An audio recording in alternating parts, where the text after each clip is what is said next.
Hello, boys and girls. We're going to read Snow White and the Seven Dwarfs. I know you're all aware of who Snow White is and who the seven dwarfs are. So let's look at the front. This is the front. This is the back. This is the spine. So let's read about the Snow White and the Seven Dwarfs. Ready? Stay tuned. Here we go.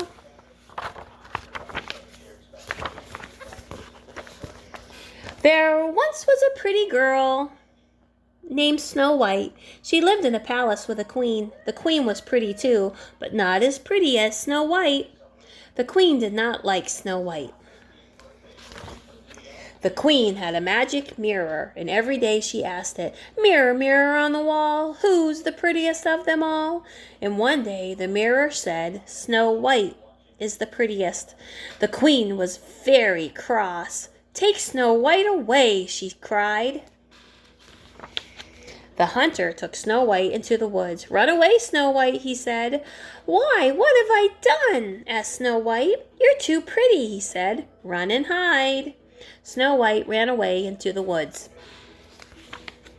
Soon Snow White was lost in the woods. It was beginning to get dark when she found a path. She followed the path into the moonlight. She could see a little house. The house was dark and there was no one home. Inside there were 7 little chairs and 7 little beds. And Snow White felt so tired that she laid down and fell asleep.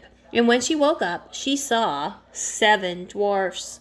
"Who are you?" they asked. And Snow White told them her story and began to cry. "You can't live here with us." "You can live here with us," they said happily. "Don't be sad," said the 7 dwarfs. "We'll look after you."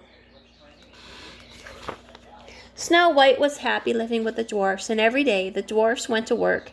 "Be careful not to talk to strangers," they warned her. "They may not be who they say they are."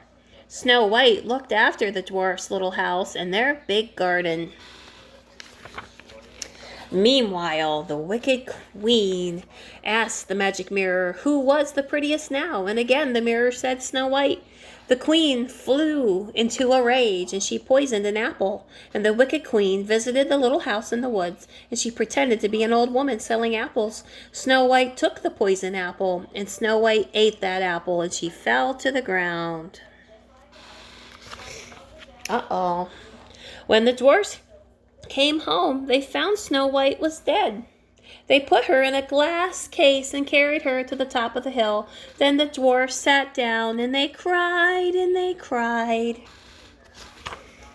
Before long, a prince rode by, and he stopped when he saw Snow White. "Who is she?" he asked. The dwarfs told him her story. The prince lifted the lid from the glass case, and Snow White looked so pretty that the prince kissed her, and suddenly Snow White gasped and spat out the bad apple. And the kiss woke Snow White, and she sat right up. The prince took Snow White back to his palace. "Will you marry me?" he asked. "I will be very happy to marry you," she said. And so the dwarfs all went to the wedding, and it was a very happy day, but the wicked queen was not invited, and they never saw the wicked queen ever again. The end, and they lived happily ever after. The end. Did you like that story about Snow White? I did too. Draw me a picture of your favorite part and send it to me. Until the next time, boys and girls, bye.